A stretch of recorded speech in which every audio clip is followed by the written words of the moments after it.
ಗಂಗಾ ಅಣ್ಣ ಬರ್ತೀನಿ ಅಂತ ಹೇಳಿದ್ರು, ಇಷ್ಟೊತ್ತಾದ್ರೂ ಬರ್ಲಿಲ್ಲ. ತಡಿ, ಇನ್ನೊಂದ್ ಸ್ವಲ್ಪ ಹೊಟ್ಟಿದೆ ಹಾಕ್ಬಿಡೋಣ, ಅಷ್ಟೊತ್ತಿಗೆ ಬಂದ್ರು ಬರ್ಬೋದು.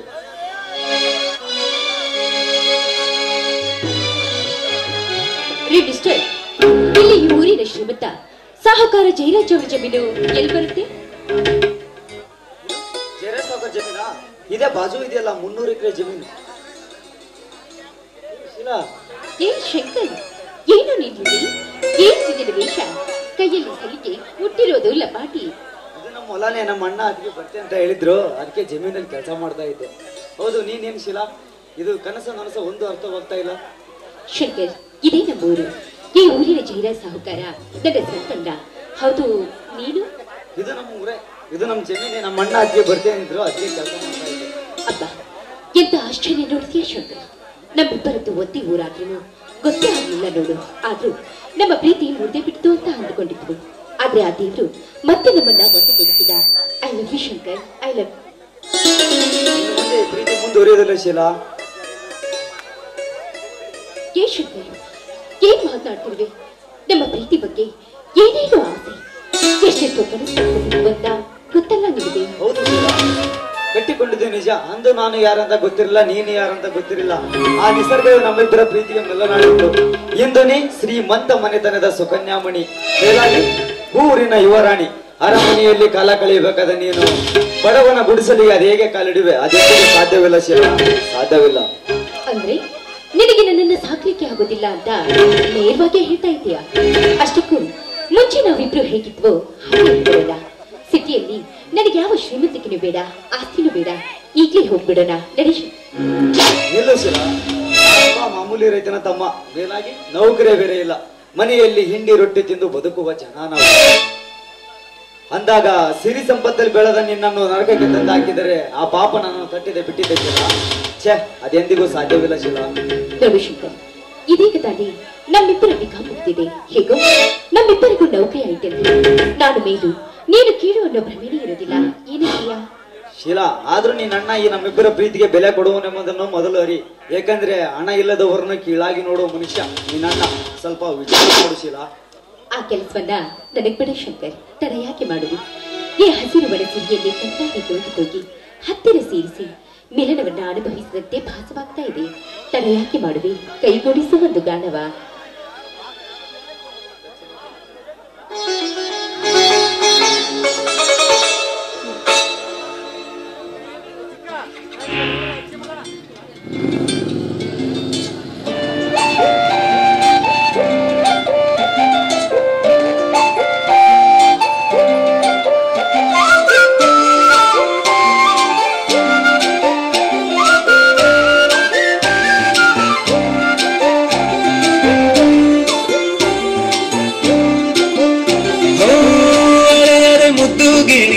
ಮನ್ಸುಕದ್ದ ಮನ್ಮೋಹಿನಿ ಆಸೆ ಆತು ನಿನ್ನ ಮೇಲೆ.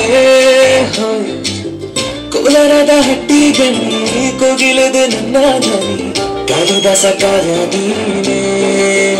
ನಿನ್ನ ರಾಜ ನಾನು, ನನ್ನ ರಾಣಿ ನೀನು, ಪ್ರೇಮ ಕಲ್ಯಾಣವೇ.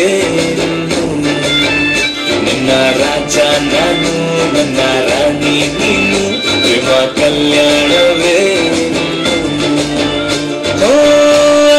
ಮುದ್ದು ಗಿಳಿ ಮನ್ಸು ಕದ್ದ ಮನ್ಮೋಹಿನಿ ಆಸೆ ಆತು ನಿನ್ನ ಮೇಲೆ. ಕೋಲಾರದ ಹಟ್ಟಿ ಗಣಿ ಕೋಗಿಲಿದೆ ನಿನ್ನ ಧ್ವನಿ, ಕಾಳಿದಾಸ ಕಾವ್ಯ ನೀನೇ.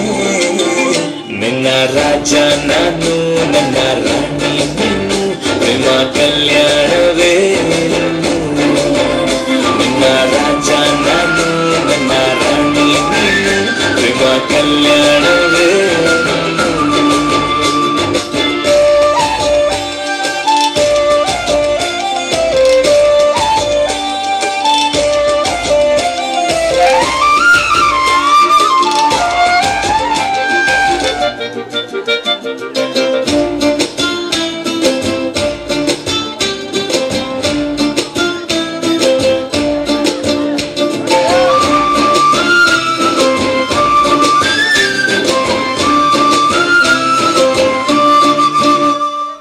ಜರಿ ಜರಿ ಜರಿಯೋ ಒಲವಿನ ಸುಳಿಯೋ ಸಿಲುಕಿ ಸೋತೋದೆನ ಸುರಿ ಸುರಿ ಸುರಿಯೋ ಸುರಿ ಮಳೆ ಧ್ವನಿಯೋ ಹನಿ ಹನಿ ಹನಿ ಹಾಡಾದೆ ನೀನೇನ ಒಲವೇ ನಿನ್ನ ಚೆಲ್ಲಾಟವೇ ನನಗೆ ಪ್ರೇಮದ ಪಾಠವೇ ಮನಸೋತಿದೆ ಮರುಳಾಗಿದೆ ಮನಸ್ಸೇಳುವುದೊಂದೇ ಕಣೆ ನಿನ್ನ ರಾಜ ನಾನು ನನ್ನ ರಾಣಿ ನೀನು ಪ್ರೇಮ ಕಲ್ಯಾಣವೇ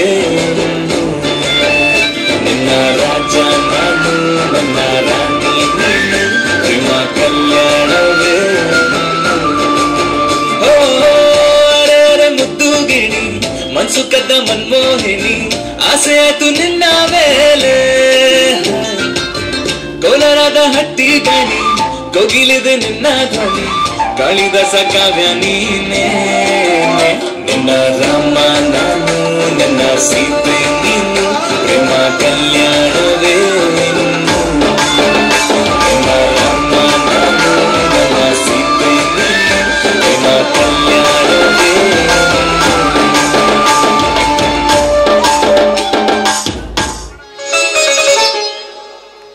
ಶಂಕರ್ ಬರ್ತೀನಿ ನನಗೋಸ್ಕರ ಮಡಿಯಲ್ಲಿ ಅಣ್ಣ ದಾರಿ ಕಾಯ್ತಿರ್ತಾರೆ. ನೋಡಿಸಿರ ಇಂಗುದಿಂದ ಮಂಗನಂದಾಯ್ತು ನಮ್ಮಿಬ್ಬರ ಜೀವನ. ಸ್ವಲ್ಪ ಎಚ್ಚರಿಂದ ಕಾಲಿಡು, ಏಕೆಂದರೆ ಬಹಳ ಸೊಕ್ಕಿನವ ನಿನ್ನಣ್ಣ ಜಯರಾಜ. ಅದರಂತೆ ಬಹಳ ಸಿಟ್ಟಿನವ ನನ್ನಣ್ಣ. ಇವರಿಬ್ಬರ ಮಧ್ಯೆ ಹಸಿದ ಕುರಿಗೆ ಬಲೆಯಿಂದ ಆಗುವುದು ಬೇಡ ಶಿಲ. ಶಂಕರ್, ಸುಮ್ಮನೆ ಯಾಕೆ ಕೆಟ್ಟದ್ದನ್ನ ವಿಚಾರ ಮಾಡ್ತೀಯ? ನೀನೇನು ಚಿಂತೆ ಮಾಡಬೇಡ, ಇದಕ್ಕೆ ನಾನೇ ಒಂದು ದಾರಿ ತರ್ತೀನಿ. ನೀನು ನಿನ್ನ ಮನೆ ಬಗ್ಗೆ ಅಷ್ಟೇ ವಿಚಾರ. ನಾನೇನ್ ಬರ್ತೀನಿ.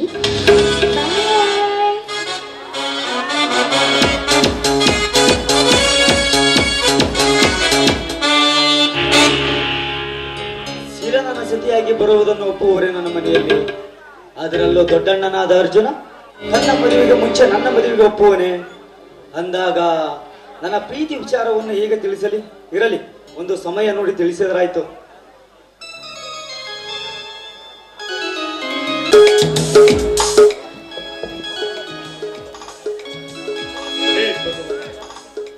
ದಯೆ ಸಾಗರ ಬರವನ ಬಾಳೆಗೆ ಬೆಂಗಾವಲಾಗಿ ದಯೆ ತೋರುವ ಕರುಣಮೂರ್ತಿ ಕರುಣಿಸಿ ಕಾಪಾಡು ತಂದೆ.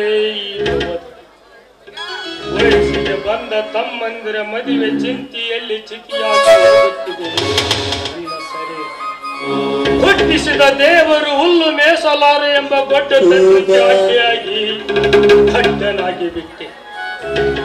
ಕೈಯಲ್ಲಿ ಹಣ ಇರುವವರೆಗೂ ತಮ್ಮಂದರಿಗೆ ಸಾಲಿ ಕಲಿಸಿದೆ.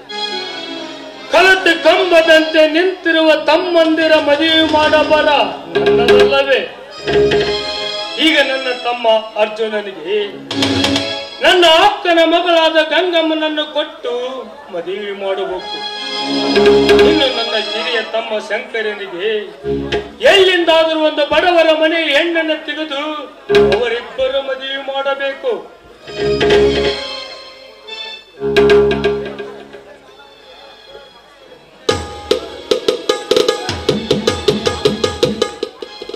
ಏನ್ ಭಾವ, ಯಾರ್ದು ಮದುವೆ ವಿಚಾರವಾಗಿ ಮಾತಾಡುವಂತಿದೆಯಲ್ಲ? ಯಾರ್ದು? ಇನ್ಯಾರದಮ್ಮ ಮದುವೆ ವಿಚಾರ? ನನ್ನ ಮನೆಯ ನಂದಾ ದೀಪ ಬೆಳಗಲ ಬರುವ ನಿನ್ನಮ್ಮ. ಚಿಕ್ಕಂದಿನಲ್ಲೇ ತಂದೆ ತಾಯಿನ ಕಳೆದುಕೊಂಡು ತಪ್ಪಲಿಯಾದ ನನ್ನ ಮಗಳಿಗಿಂತ ಹೆಚ್ಚಾಗಿ ಜೋಪಾನ ಮಾಡಿದ್ದಲ್ದೆ ಮತ್ತೆ ನನ್ನನ್ನು ಈ ಮನೆ ಸೊಸೆನಾಗಿ ತುಂಬಿಸಿಕೊಡ್ತಾ ಇದ್ದೀರಲ್ಲ. ನಾನೆಂಥ ಅದೃಷ್ಟವಂತಳು, ನಾನೆಂಥ ಪುಣ್ಯವಂತಳು. ನನಗಷ್ಟು ಎದ್ದೇಳಮ್ಮ, ಚಿರಂಜೀವಿಯಾಗಿ ಬಾಳು. ಗಂಗಮ್ಮ, ಹುಟ್ಟಿದ ಮನುಷ್ಯ ಕೆಟ್ಟದ್ದನ್ನು ಮಾಡುವಂತ ಯಾವ ಧರ್ಮದಲ್ಲಿ ಯಾವ ಜಾತಿಯಲ್ಲಿ ಉಲ್ಲೇಖನೆ ಮಾಡಿಲ್ಲಮ್ಮ ಆ ದೇವರು. ಅಂತದ್ರ ಒಳಗೆ ಮಾಡಿದ ಪಾಪಕ್ಕೆ ಮನವೇ ಸಾಕ್ಷಿ, ಓಡಿದ ಬಾವಿಗೆ ಜಲವೇ ಸಾಕ್ಷಿ. ಹಾಗೆ ನ್ಯಾಯ ನೀತಿ ಧರ್ಮವನ್ನು ನಂಬಿರುವ ನಮ್ಮಂತವರಾದ್ರೂ ಧರ್ಮ ಎತ್ತಿ ಹಿಡಿಯಬೇಕಮ್ಮ, ಎತ್ತಿ ಹಿಡಿಯಬೇಕು. ಆಗ ಭಾರವಾದ ಪಾಪಕ್ಕೆ ಘೋರವಾದ ಶಿಕ್ಷೆಯನ್ನು ಕೊಡ್ಲಿಕ್ಕೆ ಆ ಶ್ರೀಹರಿ ಬಂದೇ ಬರ್ತಾನೆ ಭಾವ. ಅಲ್ಲಿವರೆಗೂ ನಾವು ಕಾಯ್ಬೇಕು ಅಷ್ಟೇ. ನಿಜನಮ್ಮ ನಿನ್ನ ಮಾತು. ಸಿಡಲಿಗೆ ಹೆದರಿ ಗುಡಿಗೆ ನುಗ್ಗಿದರೆ ತಲೆ ಜಾರಿ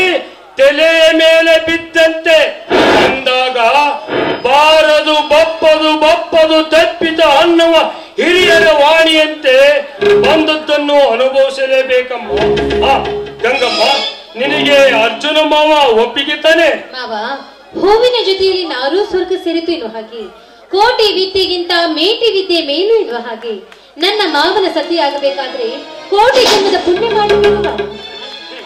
ಒಳ್ಳೆಯ ಗಂಡನಾದರೆ ಒಡವನ್ನೇ ಬೇಡ, ತುಸರಾಗಿ ಹಿಟ್ಟಾದರೆ ಅನ್ನನ ಬೇಡ ಅನ್ನುವ ಒಳ್ಳೆಯ ಗುಣಮ್ಮ ನಿನ್ನದು.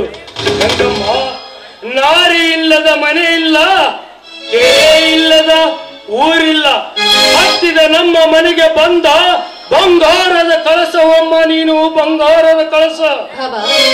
ಗಂಜಿ ಕುಡಿದ್ರು ಗಂಡನ ಮನೆ ಲೇಸು ಎನ್ನುವ ಹಾಗೆ, ನನ್ನ ಮಾವನ ಸತಿ ಆಗ್ಬೇಕಾದ್ರೆ ಪುಣ್ಯ ಮಾಡಿದ್ದೇನೆ ಅಂದಾಗ ಸತ್ಯ ಧರ್ಮದಿಂದ ಬಾಳುವುದು ಸತ್ಯ ಧರ್ಮವಲ್ಲವೇ ಮಾವ?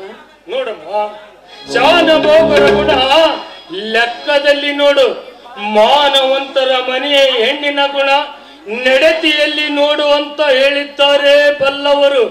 ಅಂದಾಗ ಮಾವಿನ ಮರದಿಂದ ಮಾವಿನ ಮರವೇ ಹುಟ್ಟುತ್ತೆ, ಬೇವಿನ ಮರವಲ್ಲ ಅಂತ ತೋರಿಸಿಕೊಟ್ಟಿಯಮ್ಮ ಈ ಸಮಾಜದಲ್ಲಿ. ಹೋಗ್ಲಿ ಬಿಡಿ, ಅದು ನೆನ್ಸುವಷ್ಟರಲ್ಲಿ ಶಂಕರ್ ಮಾವ ಈ ಕಡೆನೆ ಬರ್ತಾ ಇದ್ದಾನೆ. ಅಣ್ಣ, ಏನೋ ಘನ ವಿಚಾರ ಮಾಡುವಂತೆ ಕಾಣುತ್ತೆ, ಏನಣ್ಣ ಅದು? ಏನಿಲ್ಲಪ್ಪ ಶಂಕರ, ನಿಮ್ಮ ಮದುವೆ ವಿಚಾರವನ್ನು ಮಾತನಾಡುತ್ತಿದ್ದೆ. ನಿನಗೆ ಒಂದು ಬಡವರ ಮನೆ ಹೆಣ್ಣನ್ನು ತೆಗೆಯಬೇಕೆಂದುಕೊಂಡಿದ್ದೇನೆ, ಅದಕ್ಕಾಗಿ ನಿನ್ನ ಒಪ್ಪಿಗೆ ಏನು? ಅಣ್ಣ, ಬಡವರು ಎಂದು ಬೆಚ್ಚಿ ಬೀಳುವಂತ ಮಾತುಗಳನ್ನಾಡಿ ಚುಚ್ಚಿ ಚುಚ್ಚಿ ಕೊಲ್ಲುತ್ತಿದ್ದೀರಾ ಅಣ್ಣ. ಯಾಕೆ ಬಡವರು ಶ್ರೀಮಂತ ಹೆಣ್ಣು ಮಕ್ಕಳನ್ನ ಮದುವೆ ಇದೆಯಾ ಇಲ್ಲ ಕಾನೂನು ಇದೆಯಾ ಅಣ್ಣ? ನೋಡು ಶಂಕರ, ಶ್ರೀಮಂತರ ಆನೆ ಕಟ್ಟದು, ಬಡವ ತಾಳಿ ಕಟ್ಟದು ಎರಡು ಸಮಾನಪ್ಪ.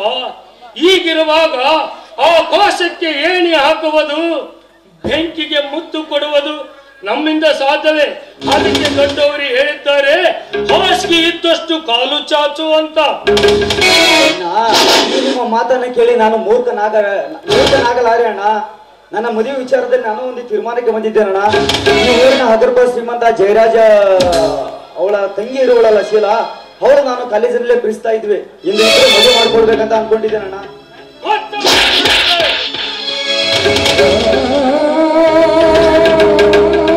ಶ್ರೀಮಂತರ ಜೊತೆ ಸಂಬಂಧ ಬೆಳೆಸಿದ್ರೆ ಕಾಡಿನಲ್ಲಿ ಕರೆದುಕೊಂಡು ಹೋಗಿ ಕಾಡಿನಲ್ಲಿ ಬಿಟ್ಟು ಬಂದಂತಾಗಿತ್ತು ನಿನ್ನ ಬಾಳು.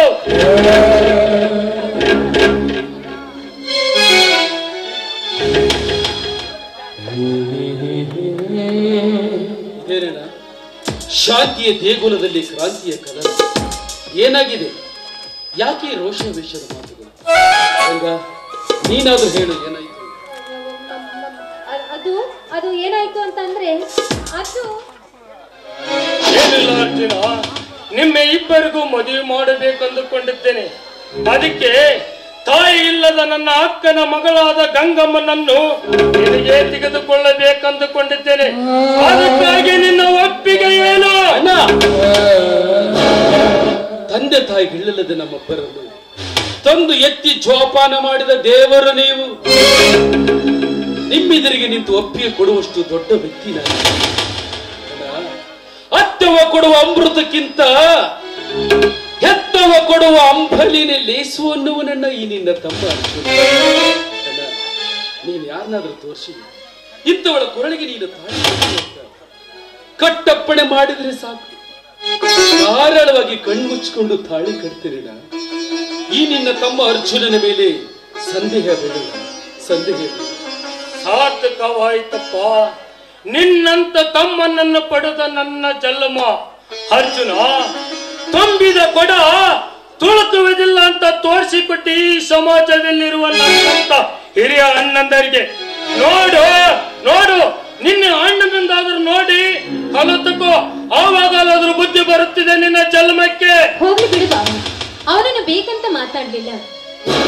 ಹಿರಿಯರು ಒಂದು ಮಾತನ್ನು ಹೇಳ್ತಾರೆ, ಅರಸನ ಮಗಳಾದ್ರೂ ಸರಿ ಪುರುಷನಿಗೆ ಹೆಂಡತಿ ಆಗಬೇಕು ಅಂತ ಅಂದಾಗ ಅವನು ಯಾರನ್ನ ಇಷ್ಟಪಟ್ಟಿದ್ದಾರೋ ಅವ್ರು ಕೊಟ್ಟು ಮದ್ವೆ ಮಾಡ್ಬಿಡಿ ಅಲ್ಲ.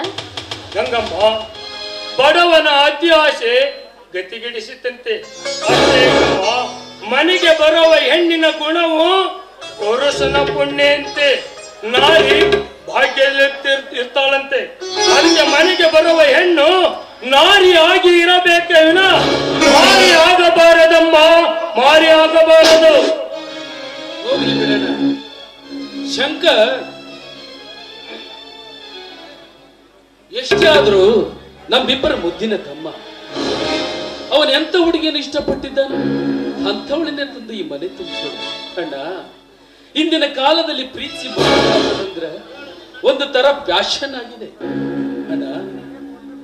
ಶಂಕರ್, ಹೇಳು, ನೀನು ಪ್ರೀತಿಸಿದ ಹುಡುಗಿ ಯಾರು, ಯಾವ ಊರು, ಯಾರ ಮನೆ? ಅಣ್ಣ, ಅಂದಿನ ಕಾಲದಲ್ಲಿ ಅಪ್ಪ ಅಮ್ಮ ತೋರಿಸಿದ ಹೆಣ್ಣನ್ನ ಹೊರಳಿ ನೋಡದೆ ಮರುಕಳಿಸದೆ ಮಾತನಾಡದೆ ಮದುವೆ ಆಗ್ತಿದ್ರ. ಇದು ಕಲಿಯುಗ. ಅಪ್ಪ ಅಮ್ಮ ತೋರಿಸಿದ ಹೆಣ್ಣನ್ನ ಮದುವೆ ಆಗೋರ್ಗಿಂತ ಮದುವೆಗೆ ಮುಂಚೆ ಅಪ್ಪಿ ಮುತ್ತಿಟ್ಟ ಹೆಣ್ಣನ್ನೇ ಮದುವೆಯಾಗೋರು ಜಾಸ್ತಿ. ಧೈರ್ಯವಾಗಿ ಹೇಳು, ನೀನು ಪ್ರೀತಿಸಿದ್ರ ಹುಡುಗಿ ಯಾವ ಊರು ಅಂತ. ಹೇಳಪ್ಪ, ಹೇಳು. ನಿನ್ನ ಅಣ್ಣ ಕೇಳುತ್ತಾನೆ ತಾನೆ, ಅವಳು ಯಾರು ಅಂತ ಹೇಳು. ಅಣ್ಣ, ಹೇಗೆ ಹೇಳುತ್ತಾನೆ ಅರ್ಜುನ? ಇವನು ಪ್ರೀತಿಸುತ್ತಿರುವ ಹುಡುಗಿ ಬೇರೆ ಯಾರು ಅಲ್ಲ, ಊರಿನ ಜಮೀನ್ದಾರ್ ಜಯರಾಜನ ತಂಗಿ ಶ್ರೀಲಳನಂತೆ.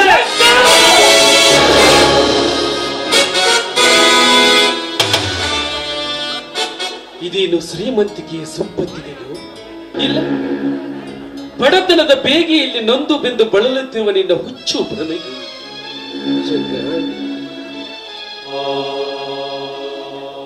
ಅಂತ ಕೆಟ್ಟ ವಿಷಸರ್ಪಗಳ ಜೊತೆ ಸಂಬಂಧ ಬೆಳೆಸೋದು ಈ ಜನ್ಮದಲ್ಲಿ ಸಾಧ್ಯವಿಲ್ಲ. ಅದನ್ನು ಬಿಟ್ಟು ಈ ನಿನ್ನ ಅರ್ಜುನನ ಪ್ರಾಣ ಬೇಕಾದ್ರೂ ಕೇಳು, ಧಾರಾಳವಾಗಿ ಕೊಟ್ಟು ಬಿಡ್ತೀನಿ. ಶಂಕರ್, ಶ್ರೀಮಂತ ಮನೆತನದ ಹೆಣ್ಣು ಗಾಜಿನ ಭರಣಿಯಲ್ಲಿರುವ ಎರಡು ಒಂದ. ರೋಗಿಯ ಬಯಸುವ ಅಕ್ಷತ ಪಾತ್ರೆ ಬಲವೂ ಅಲ್ಲ, ರೋಗಿಯ ವಾಸಿ ಆಗುವ ಫಲಪುಷ್ಪ ತಾಂಬೂಲ. ಶ್ರೀಮಂತ ಹೆಣ್ಣನ್ನು ಮದುವೆಯಾಗಿ ಅವ ಸಾಯುವವರೆಗೂ ಅಡಿಯಾಳಾಗಿ ಬಾಳುವುದಕ್ಕಿಂತ ಒಪ್ಪತ್ತು ಗಂಜಿ ಕುಡಿದ್ರು ಗುಡಿಸಿಲಿರುವ ಬಡವರ ಮಗಳನ್ನು ಮದುವೆಯಾಗಿ ಹತ್ತೂರಿ ಅರಸನಾಗಿ ಬಾಳು. ಹರಿಯಲಾರದ ವಯಸ್ಸಿನಲ್ಲಿ ಮರೆಯಲಾರದ ಹರಿದು ಹೋಗುವ ಸುಂದರವಾದ ಜೀವನ ಎಂಬ ಬಿಳಿ ಹಾಳೆಯಲ್ಲಿ ಜೀವನದ ಸುಂದರವಾದ ಕವನಗಳನ್ನೇ ಬರಿಬೇಕೆ ಹೊರತು ಸಾಯವರೆಗೂ ಕತ್ತಲೆಯಲ್ಲಿ ಬಿದ್ದು ಕಣ್ಣೀರು ಹಾಕುತ್ತಿರುವ ಕಣ್ಣೀರೆಂಬ ಕಪ್ಪು ಮಸಿಯನ್ನಲ್ಲ. ಮದುವೆ ಎಂಬ 2 ಅಕ್ಷರದ ನಂಟು, 3 ಅಕ್ಷರದ ನಂಟು ಆ ಬ್ರಹ್ಮ ಹಾಕಿದ ಸೀಮಿತ ಜನ್ಮದ ನಂಟು. ಮದುವೆ ಎಂಬ ಮಮಕಾರದ ಸಂಬಂಧವನ್ನ ಆ ಬ್ರಹ್ಮ ಆ ಲೋಕದಲ್ಲಿ ಸೃಷ್ಟಿಸಿ ಈ ಲೋಕಕ್ಕೆ ಕಳಿಸಿರ್ತಾನೆ. ಉಪವಾಸವಿದ್ದಾಗ ಉಪಾಯದಿಂದ ಕರೆದು ಊಟದ ಎಡೆಯ ವಿಷ ಹಾಕುವ ಎತ್ತ ತಾಯಿಗೆ ತುತ್ತ ನೀಡುವ ಬದಲು ಮನೆ ಮುಂದೆ ಕಟ್ಟಿ ಸಾಕುತ್ತಿರೋ ನಾಯಿಗೆ ಮುತ್ತಿಡೋರವರು. ನೀನೇನಾದ್ರೂ ಹಠಕ್ಕೆ ಬಿದ್ದು ಆ ಶ್ರೀಮಂತ ಹೆಣ್ಣನ್ನ ಮದುವೆ ಮಾಡಿಕೊಳ್ತೀನಿ ಅಂತ ಹಠಕ್ಕೆ ಬಿದ್ದಿದ್ದೆ ಆದ್ರೆ ನಾಳೆ ನಿನ್ನನ್ನ ನಡು ನೀರಿನಲ್ಲಿ ಬಿಟ್ಟು ನೋಡ ಶಂಕರ, ಆ ಜಯರಾಜ ಕಂಡವರ ಮಕ್ಕಳನ್ನು ಬಾವಿಗೆ ದೂಡಿ ನೆಲೆ ನೋಡೋ ಅನ್ನೋ ಜನ ಅವರು. ಬೇಡಪ್ಪ, ಅವರ ಸವಾಸ ಮೊದಲೇ ಕ್ರೂರ ಜನ. ಶ್ರೀಮಂತರ ಜೊತೆ ಸಂಬಂಧ ಬೆಳೆಸಿದ್ರೆ ಕಾರಿನಲ್ಲಿ ಕರೆದುಕೊಂಡು ಹೋಗಿ ಕಾರಿನಲ್ಲಿ ಬಿಟ್ಟು ಬಂದಂತಾಗಿತ್ತು ನಿನ್ನ ಬಾಳು. ಏನ್ ಮಾತಾಡ್ತಿದ್ದೀರಣ್ಣ? ಏನ್ ಶಾಲೆ ಕಲಿಯದ ಹಳ್ಳಿ ಗಮ್ಮಾರನಲ್ಲ, ನಾನೊಬ್ಬ ವಿದ್ಯಾವಂತ ಎಂಬುದು ಮರಿಬೇಡಣ. ಸ್ವಲ್ಪ ವಿಚಾರ ಮಾಡು. ಯಾಕಣ್ಣ ಇನ್ನೂ ಹಣಕ್ಕಿರಿದಂತೆ ಮಾತಾಡ್ತಾ ಇದ್ದೀರಾ? ಏನಾಗಿದೆ? ಏ ಶಂಕರ್, ಯಾರ ಎದುರಿಗೆ ನಿಂತು ಮಾತಾಡ್ತಿದ್ದೆ ಅಂತ ನೆನಪಿರ್ಬೇಕಲ್ಲ. ಅದೇನೋ ಗೊತ್ತಿಲ್ಲ, ನಾನು ಒಳ್ಳೆ ಲವ್ ಮಾಡ್ತಾ ಇದ್ದೀನಿ, ಒಳ್ಳೆ ಮದುವೆ ಆಗೋದು ಅಷ್ಟೇ ನೋಡಮ್ಮ. ಅದೇನೋ ಗೊತ್ತಿಲ್ಲ.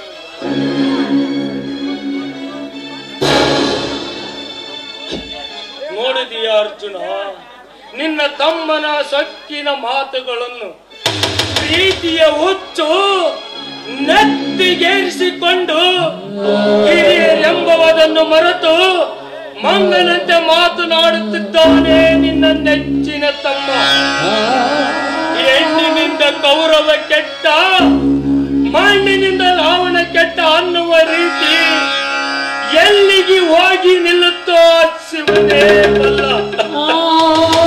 ಅರ್ಜುನ, ಈ ಭಾರವನ್ನು ನಿನ್ನ ಮೇಲೆ ಹಾಕಿದ್ದೇನಪ್ಪ, ಇದನ್ನು ನೀನೇ ಬಗೆಹರಿಸು. ಎತ್ತವರಿಗೆ ಮಕ್ಕಳು ಬಾರರು, ಬಳ್ಳಿಗೆ ಕಾಯಿ ಬಾರರು, ಆನೆ ಹೊತ್ತವನಿಗೆ ಆನೆ ಬಾಲ ಹೊರುವುದು ಬಾರರು. ಯಾರ ಮುಂದೆ ಹುಲಿಯಂತೆ ಅಪ್ಪರದಿಂದ ಎದೆಯೊಪ್ಪಿಸಿ ಬೆಳಿಬೇಕು ಅನ್ಕೊಂಡಿದ್ದು? ಯಾರಿಂದ ಈ ಊರಿಗೆ ಅನ್ಯಾಯವಾಗಿದೆಯೋ, ಯಾರಿಂದ ಬಡ ಹೆಣ್ಣು ಮಕ್ಕಳು ದಿಟ್ಟಿಸಿ ನೋಡುತ್ತಾರೆ. ಈ ಊರಿಂದ ಚೀ ತೂ ಅಂತ ಕ್ಯಾಕರಿಸಿ ಬಹಿಷ್ಕಾರ ಹಾಕಬೇಕು ಅಂತ ಆಶಾ ಗೋಪುರದ ಕನಸನ್ನು ಕಟ್ಟಿಕೊಂಡು ಬದುಕುತ್ತಿರುವ ಈ ನಿನ್ನ ತಮ್ಮ ಅರ್ಜುನ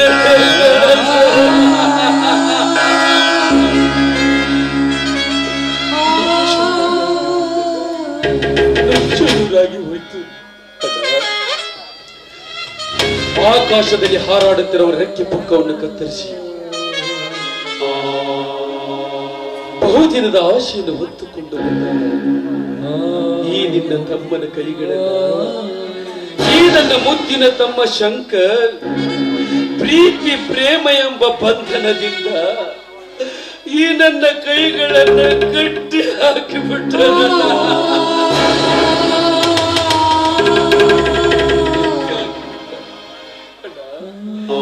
ಶಿವನ ಶಿರದ ಮೇಲೆ ಕರಿನಾಗರ ಕುಳಿತು ಕೇಕೆ ಹಾಕುವುದನ್ನು ಕಂಡು ಧರ್ಮ ಸಂಕಟಕ್ಕೆ ಸಿಕ್ಕು ಹಾಕಿಕೊಂಡಿರುವ ಆಕಾಶದಲ್ಲಿ ಹಾರುವ ಗರುಡನ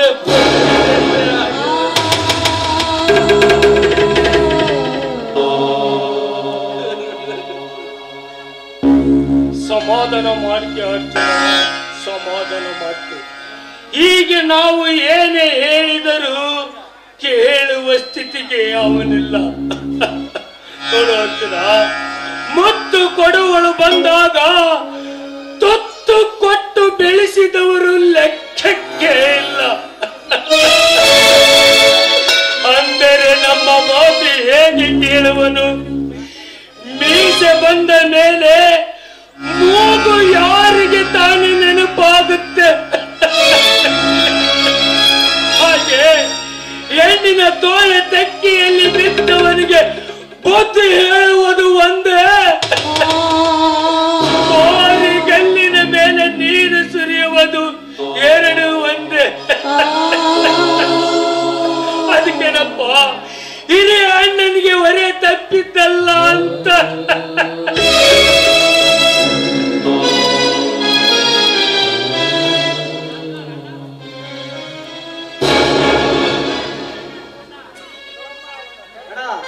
ಈ ನಿಮ್ಮ ಮುಸಳೆ ಕಣ್ಣೀರಿಗೆ ಕರಗೋಣಲ್ಲ ಈ ಶಂಕರ.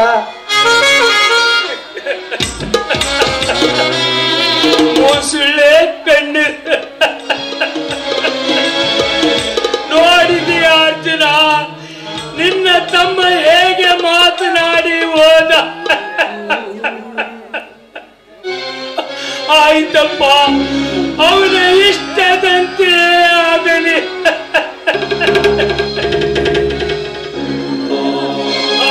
ಅರ್ಜುನ, ನನ್ನದು ಒಂದು ಸ್ವಲ್ಪ ಕೆಲಸವಿದೆ, ನಾನು ಬರುತ್ತೇನಪ್ಪ, ಬರುತ್ತೇನೆ.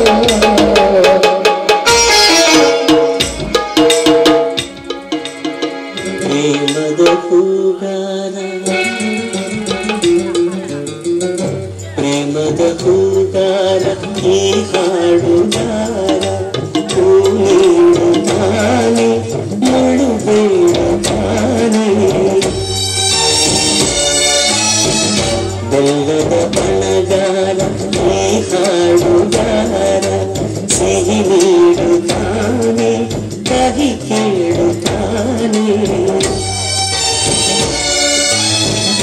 ಮಣ್ಣಿನ ಮಮಕಾರ ತಂಪಿರುವ ಮಾನದ ಮಣಿಕಾರ ಓದಿರುವ ಈ ಭಾವ ಜೀವ ಪ್ರೇಮದ ಮುಂಗಾರ ಈ ಹಾಡುಗಾರ ನೀಡುತ್ತಾನೆ ಬೆಳದಿಂಗಳಾಚೆ ಒಬ್ಬಳ್ಳಿ ಚಂದ್ರ ನಾನಾಡಿದ್ದೆ ನಿನ್ನ ಎದೆಯ ಸಿಹಿಯಾದ ನೆಲೆಯ ಮಗುವಾಗ ಸುಖವ ಕಳಕೊಳ್ಳುತ್ತಿದ್ದೆ ಅಡಿಗಡಿಯಲ್ಲಿ ಕುಡಿದೋ ಪುರೆಯದ ತಾಕುತ್ತಲಿರಲಿ ಗಡಿಯಲ್ಲಿ ಅಡೆತಡೆಗಳು ಎದುರಾಗುತ್ತಲಿರಲಿ ಆದಿತ್ಯನು ಪ್ರತಿತವಕಲು ಬಿಸಿಸಿದೆ ಸಾಕು ಪರೀಕ್ಷಣದಲ್ಲಿ ನೀನೆಲ್ಲಿಯೂ ನಾನಲ್ಲಿರಬೇಕು ದೇಹದ ಆಚೆಗೂ ದೇಶದ ಆಚೆಗೂ ಪ್ರೀತಿಸುವೆ ಗೆಳತಿ I'm sorry, Preeti. I'm really sorry.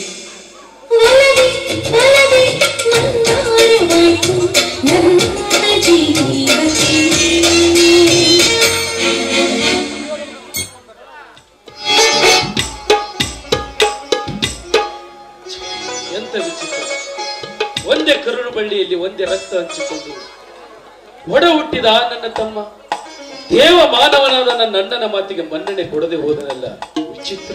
ಹೋಗ್ಲಿ ಬಿಡು ಮಾವ, ಮಿಂಚಿ ಹೋದ ಕಾಲಕ್ಕೆ ಚಿಂತಿಸಿ ಫಲ ಇನ್ನು ಹಾಗೆ ಅವನು ಯಾರು ಇಷ್ಟಪಟ್ಟಿದಾನೋ ಅವರು ಕೊಟ್ಟು ಮದುವೆ ಮಾಡ್ಬಿಡಿ. ಹಂಗ ಜಾನಪದಾನೇ ನನ್ನ ಉಸಿರು, ಕಲಾ ದೇವಿನೇ ನನ್ನ ಜೀವನ ಅಂತ ಬದುಕ್ತಾ ಇದ್ದೆ. ನನ್ನನ್ನ ಈ ಹಳ್ಳಿ ಸ್ವಾಗತಿಸಿದ್ದೇನು ಗೊತ್ತಾ? ರೈತರ ಕಣ್ಣೀರು, ಬಡವರ ನೋವು, ಅಲ್ಲಿಂದ ಆ ಮನೆಗೂ ಈ ಮನೆಗೂ ಹತ್ತಿ ಹುರಿಯುತ್ತಿರೋ ದ್ವೇಷ ಒಬ್ಬ ಜ್ವಾಲಾಮುಖಿ ನನ್ನ ಹೃದಯದಲ್ಲಿ ಪ್ರಜ್ವಲಿಸ್ತಾನೆ.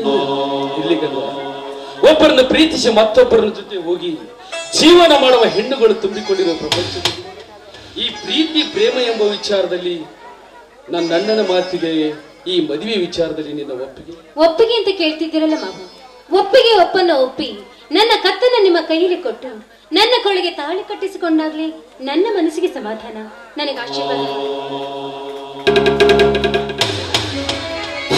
ಎಂದು ನೀನು ಹಸಿರು ಸೀರೆ ನುಟ್ಟು ಮುಡಿಯುವ ನಿನ್ನ ಮುಡಿಗೆ ಮಲ್ಲಿಗೆ ನುಟ್ಟು ತುಂಬುಗಲ್ಲಕ್ಕೆ ಅರಿಶಿನ ಹಚ್ಚಿ ದೇವರ ನೈವೇದ್ಯದ ಎಡೆ ಹಿಡಿದು ದೇವಸ್ಥಾನದ ಧರೆಗಿಡುವ ಬೆಟ್ಟಿಲಿನ ಮೇಲೆ ಎಂದು ಕಾಲಿಟ್ಟಿಯು ಅಂದೇ ಅಂದೇ ನಿರ್ಧಾರ ಮಾಡದೆ ಈ ಮಾನವಂತರ ಮನೆತನಕ್ಕೆ ತಕ್ಕ ಮಡದಿ ನೀನೇ. ಇದೇ ಸಂತೋಷಕ್ಕಾಗಿ ಒಂದು ಹಾಡು ಹಾಡೋಣ.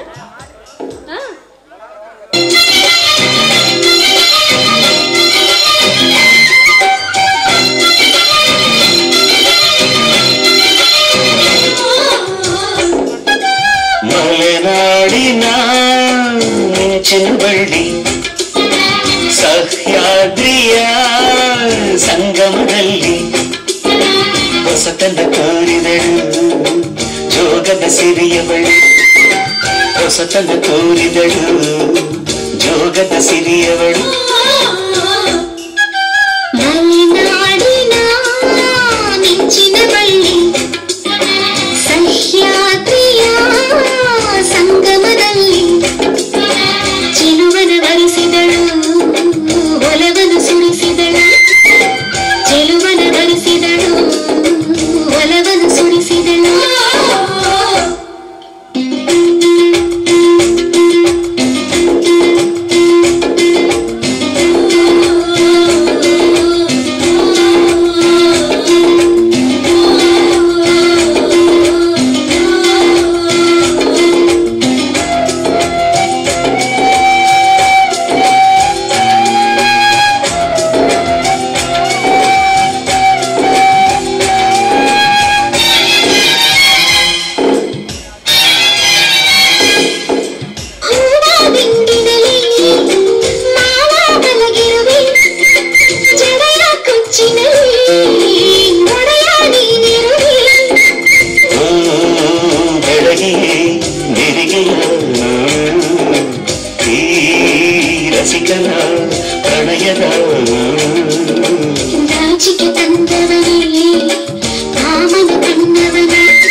ಮಿಂಚಿನ ಬಳ್ಳಿ ಸಹ್ಯಾದ್ರಿಯ ಸಂಗಮದಲ್ಲಿ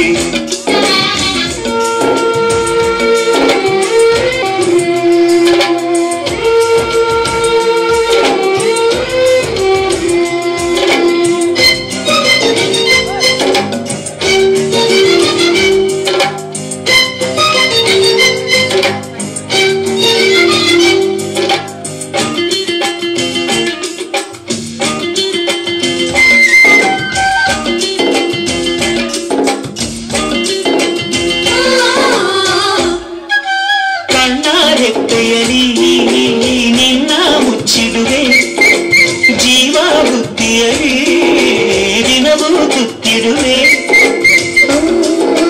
ಸುಂದರ ಕನಸಿನ ಕಣ್ಣಲ್ಲಿ ಬಲಗೆಯ ಅದರಲ್ಲಿ ಮಲ್ಲಿಗೆ ಮುಗದವಳೆ ಮುತ್ತಿನ ನಗೆಯವಳೆ ಜೋಳದ ತೆನೆಯವಳೆ ಜೋಗದ ಸಿರಿಯವಳೆ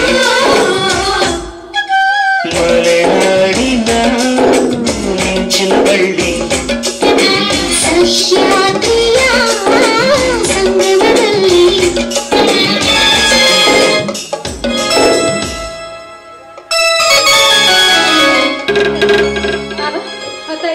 ಹೊಟ್ಟೆ ಹಸಿರ್ಬೇಕು ಊಟ ಮಾಡಿ